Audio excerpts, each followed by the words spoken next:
सुबह के 5 बजे थे। सूरज की हल्की किरणें खेतों के पार से झांक रही थीं। गांव में मुर्गे की बांग सुनाई दी और पास के कुएं से बाल्टियों की खटखट शुरू हो गई। गोविंद का घर गांव के किनारे पर था, पुराना लेकिन मजबूत। दीवारों पर हल्दी के निशान और आंगन में तुलसी का चौरा इस बात की गवाही देते थे कि घर में परंपरा अब भी जिंदा है। घर बड़ा था और परिवार भी। गोविंद, उसकी पत्नी कमला, बड़े भाई रामलाल, भाभी सवित्री, सास गीता देवी और 3 बच्चे, सब एक ही छत के नीचे रहते थे। गोविंद का दिन खेत से शुरू होकर खेत पर ही खत्म होता था। उसका बड़ा भाई रामलाल ज्यादातर गांव की पंचायत या मंडी के कामों में लगा रहता था। कमला सुबह से रात तक रसोई में खटती रहती, सास की दवा, बच्चों का नाश्ता और पूरे परिवार के लिए खाना। उस दिन सुबह सब कुछ सामान्य लग रहा था, लेकिन भीतर ही भीतर कई बातों का बोझ जमा था। सवित्री भाभी ने कहा, कमला, आज दाल में नमक ज्यादा डाल दिया क्या? बच्चे खा नहीं रहे। कमला ने मुस्कुराकर कहा, भाभी, शायद गलती हो गई, अगली बार ध्यान रखूंगी। पर भीतर से उसे चुभ गया। पिछले कुछ हफ्तों से उसे लगने लगा था कि घर में उसकी मेहनत की कद्र नहीं हो रही। कोई तारीफ नहीं, बस शिकायतें। सास गीता देवी भी अब बूढ़ी हो चली थीं। उन्हें हर बात में घर का अनुशासन चाहिए था। वे बोली, कमला, रसोई साफ नहीं रखती। पहले सवित्री के समय में सब चमकता रहता था। कमला ने फिर चुप रहना ही बेहतर समझा। वह सोचती रही, मैं तो दिन भर काम में लगी रहती हूँ, फिर भी सबको मुझसे शिकायत है। शाम को जब गोविंद खेत से लौटा, उसके कपड़ों पर मिट्टी और थकान दोनों चिपकी थीं। उसने देखा कि घर का माहौल थोड़ा खामोश है। सवित्री भाभी अपनी देहाती टीवी सीरियल देख रही थीं, सास खाट पर लेती थीं और कमला बच्चों को होमवर्क करवा रही थी। गोविंद ने धीमे से पूछा, सब ठीक है ना कमला? उसने हल्की मुस्कान दी, हाँ, सब ठीक है। लेकिन उसकी आंखों में कुछ था जो गोविंद समझ नहीं पाया। रात के खाने पर जब सब लोग साथ बैठे तो बात छोटी सी चीज पर बिगड़ गई। कमला ने रोटियां परोसी। सवित्री बोली, कमला, ये रोटियां ठंडी हैं, पहले अपने आदमी के लिए रख लेती तो अच्छा होता, अब दूसरों को दे रही है। गीता देवी ने भी कहा, घर की बहू को सबका ध्यान रखना चाहिए, पहले अपने पति का नहीं, परिवार का। कमला का चेहरा उतर गया।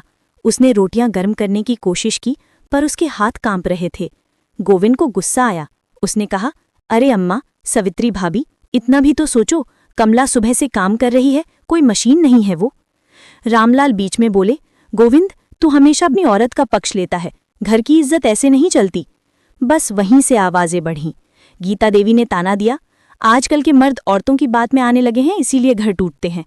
सवित्री बोली, हम भी तो बहू हैं, पर हमने कभी जवाब नहीं दिया।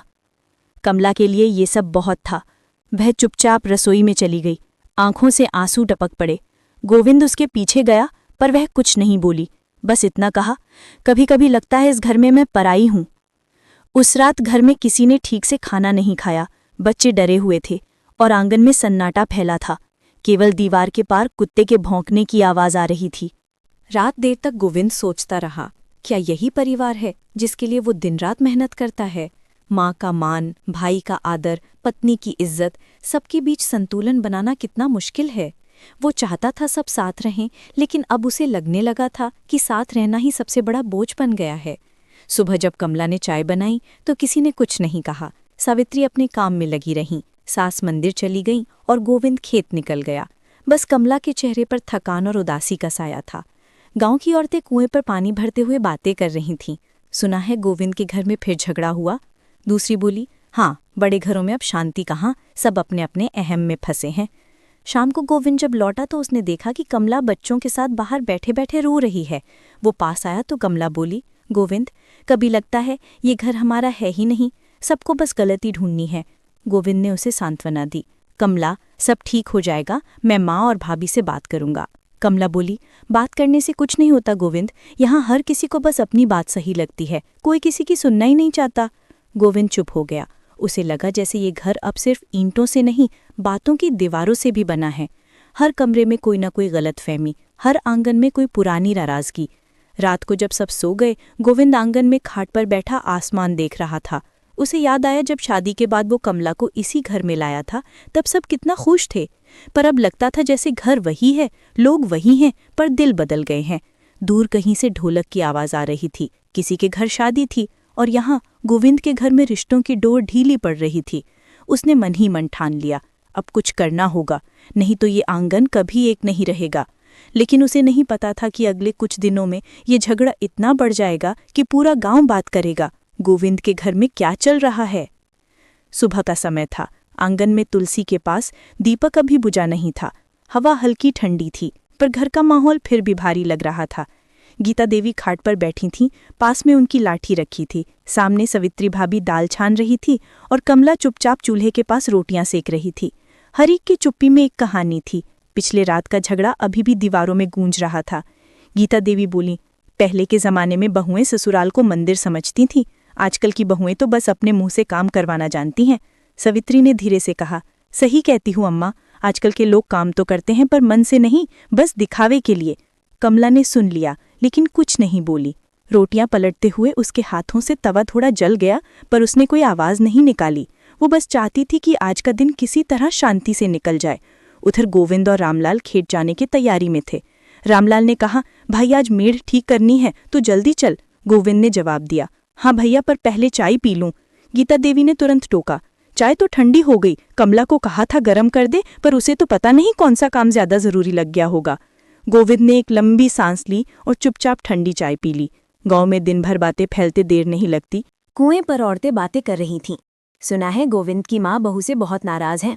अरे हाँ, कल रात तो घर से चिल्लाने की आवाज भी आई थी। कमला इन सब बातों से वाकिफ की। उसे अच्छा नहीं लगता था कि घर की बातें अब गांव की चर्चा बन गई हैं, पर वो कुछ कर भी नहीं सकती थी। दोपहर को जब बच्चे स्कूल से लौटे तो कमला ने जल्दी से उन्हें खाना परोसा। पप्पू बोला, माँ आज स्कूल में सब मुझसे पूछ रहे थे कि तुम्हारे घर में झगड़ा क्यों हुआ। कमला का चेहरा उतर गया। उसने बच्चे को धीरे से अपने पास खींचा और कहा, बेटा लोग बातें करते हैं, तुम ध्यान मत दो। पर उसके अंदर गुस्सा और शर्म दोनों उबल रहे थे। शाम को गोविंद खेत से लौटा, थका हुआ, सिर पर पसीने की परत और दिल में बेचैनी। उसने घर में कदम रखा तो देखा कि सवित्री और माँ दोनों बातें कर रही हैं। जैसे ही वो पहुंचा, सवित्री उठकर चली गई। उसे एहसास हो गया कि फिर कुछ ना कुछ उसके बारे में कहा जा रहा होगा। उसने माँ से पूछा, अम्मा सब ठीक है? गीता देवी बोली, ठीक क्या होगा बेटा, तेरी औरत ने पूरे घर को उल्टा कर रखा है, घर के बड़ों की इज्जत करना तक नहीं आता। गोविंद ने कहा, अम्मा आप कमला को थोड़ा समझने की कोशिश करें, वो दिन भर काम में लगी रहती है, थक जाती है। गीता देवी ने गुस्से में कहा, थक जाती है? हमने भी तो बहू बनकर ही घर संभाला था, क्या हमने कभी शिकायत की? आज की औरतों को बस बोलने का शौक है। उधर कमरे में कमला बैठी थी, सब सुन रही थी। उसका दिल भर आया। वो सोच रही थी, शायद सच में मैं किसी की नज़र में अच्छी नहीं हूं। अगर मैं कुछ कहती हूं तो बदतमीज, और अगर चुप रहती हूं तो कमजोर। रात को खाना खाते समय फिर छोटी सी बात पर झगड़ा हो गया। सवित्री बोली, कमला तूने मेरे हिस्से की सब्जी क्यों रख ली? हमें तो अब बचा हुआ ही खाना पड़ता है। कमला ने धीरे से कहा, भाभी मैंने तो सबके लिए बराबर रखा था। पर सवित्री ने ताना मारा, अब झूठ भी बोलना सीख गई है बहू। गीता देवी ने भी जोड़ दिया, शर्म नहीं आती बहू होकर झगड़ा करती है।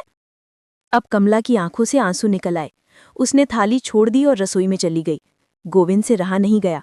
उसने ऊंची आवाज में कहा, बस करो अम्मा, हर दिन यही नाटक। मेरी बीवी कोई नौकर नहीं है। ये सुनकर रामलाल को गुस्सा आ गया। गोविंद तू अपने माँ से ऐसे बात करेगा? गोविंद बोला, भैया माँ है तो सम्मान दूंगा, लेकिन अगर वो मेरी पत्नी को हर दिन नीचा दिखाएंगी तो मैं कैसे चुप रहूं? रामलाल गरज उठा, तू अपने बड़ों से इस तरह बोलेगा? तेरे में अब संस्कार नहीं बचे। घर में शोर मच गया। बच्चे डरकर रोने लगे। गीता देवी ने सिर पर हाथ रख लिया। हे भगवान, ये दिन भी देखने थे बेटा अपनी माँ के खिलाफ। सवित्री बोली, हम तो कह ही रहे थे ये औरत घर तोड़ देगी। कमला बाहर आई रोते हुए बोली, अम्मा मैंने कब आपका अनादर किया? मैंने तो बस सबको खुश रखने की कोशिश की, पर शायद मुझसे नहीं हो पाया। गोविंद ने उसे संभालने की कोशिश की, पर सास ने हाथ उठा दिया। चुप रह, तेरी वजह से मेरा बेटा भी बिगड़ गया। ये देखकर गोविंद का दिल टूट गया। उसने माँ का हाथ पकड़कर कहा, अम्मा बहुत हो गया। मैं चाहता हूं कि ये घर शांति से चले, पर अब लगता है कि एक ही छत के नीचे रहना मुश्किल है। गीता देवी को ये बात आग की तरह लगी। उन्होंने कहा, मतलब तू अब अलग होना चाहता है? जा बेटा, अलग हो जा, लेकिन याद रखना माँ का आशीर्वाद नहीं मिलेगा। कमला ने डरते हुए कहा, गोविंद ऐसा मत कहो, घर टूट जाएगा। पर अब गोविंद भी थक चुका था। उसने कहा, कमला, मैं किसी से नफरत नहीं करता, पर मैं चाहता हूं कि हमारे बच्चे हर दिन ये झगड़ा ना देखें। रात गहरी हो चुकी थी। घर में सन्नाटा छा गया। केवल दीवार घड़ी की टिक टिक सुनाई दे रही थी। गीता देवी अपने कमरे में बड़बड़ाती रहीं, बहुएं घर संभालने नहीं तोड़ने आती हैं। सवित्री मन में मुस्कुरा रही थी, चलो अब देखती हूँ कैसे अलग रहते हैं। दूसरी तरफ गोविंद और कमला आंगन में बैठे थे। चांद की रोशनी में दोनों के चेहरे पर थकान थी। कमला बोली, गोविंद, शायद मैं ही वजह हूँ इस झगड़े की। अगर मैं ना होती तो घर में शांति होती। गोविंद ने उसका हाथ पकड़ा। नहीं कमला, वजह कोई नहीं, बस समझ की कमी है। यहाँ हर कोई अपनी बात सही मानता है, किसी को सुनना ही नहीं आता। कमला ने कहा, अगर हम अलग हो गए तो माँ भैया सब नाराज हो जाएंगे। गोविंद ने शांत स्वर में कहा, माँ नाराज होंगी, पर एक दिन समझेंगी कि हमने गलत नहीं किया। मैं चाहता हूँ कि हमारे बच्चे प्यार में पलें, ना कि झगड़े में। उस रात दोनों देर तक बात करते रहे। बीच बीच में पत्तों की सरसराहट और दूर से कुत्तों के भौंकने की आवाज़ आती रही, जैसे पूरा गांव भी इस झगड़े का गवाह बन गया था। सुबह हुई तो गांव में खबर फैल गई, गोविंद अब अलग रहना चाहता है। लोग चौंक गए, क्योंकि गांव में अलग होना मानो रिश्ते तोड़ना होता था। कुछ लोग बोले, अरे गोविंद तो बड़ा संस्कारी था, पता नहीं बीवी ने क्या जादू कर दिया। पर सच यह था कि जादू नहीं, बस थकान थी।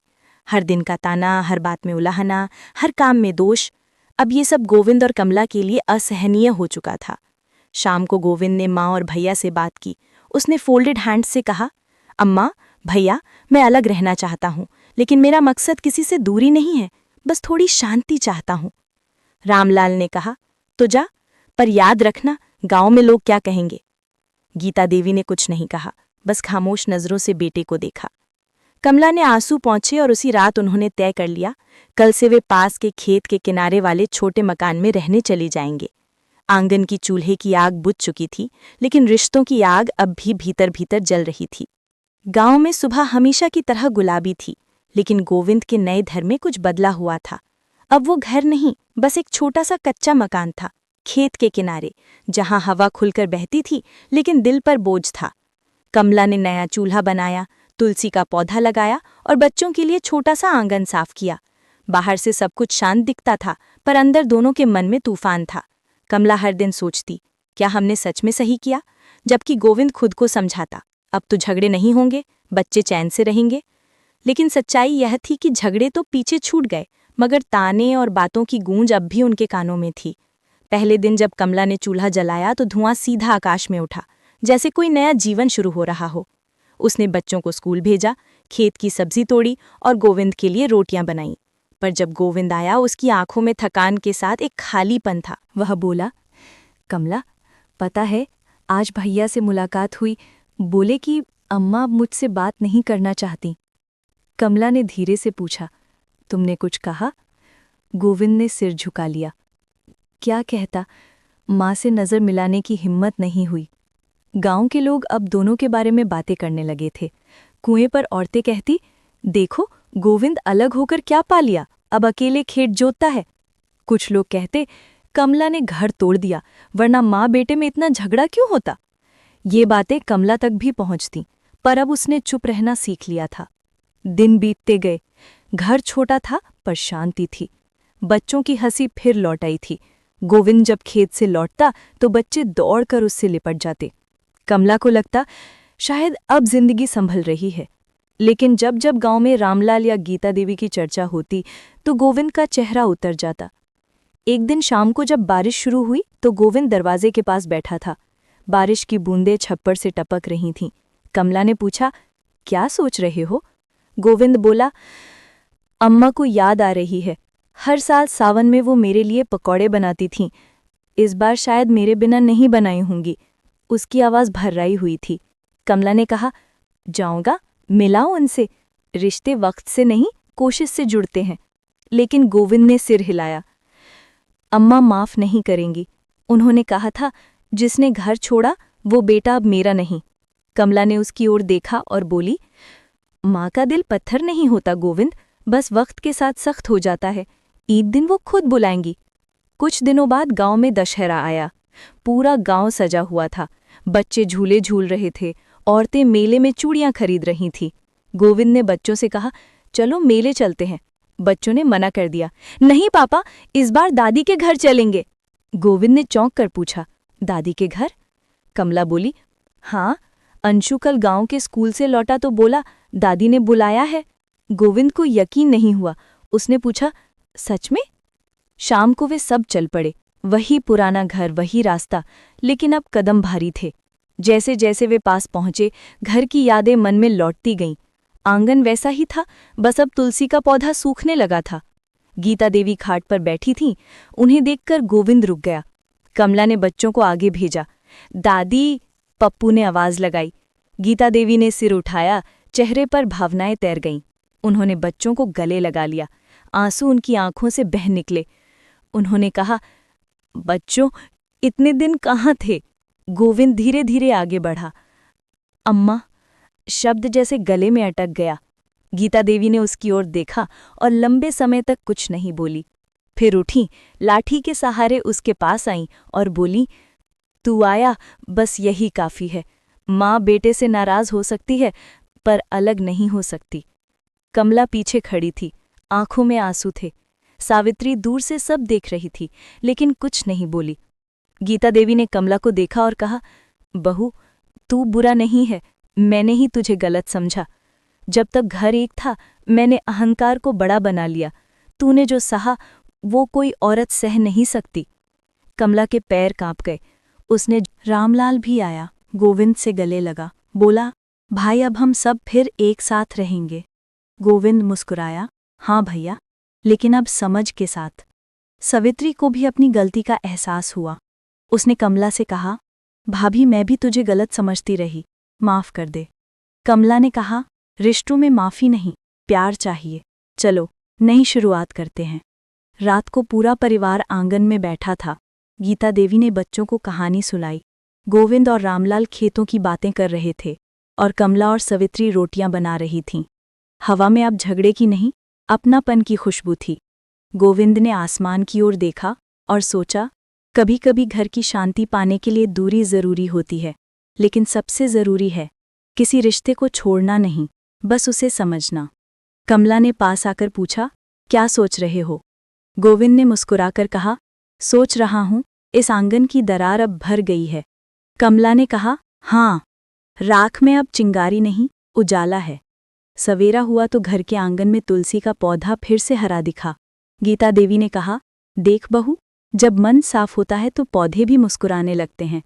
गांव में फिर बातें होने लगीं, लेकिन इस बार लोग कह रहे थे, देखो गोविंद का घर कितना बदल गया है, अब वहाँ रोज दिए जलते हैं।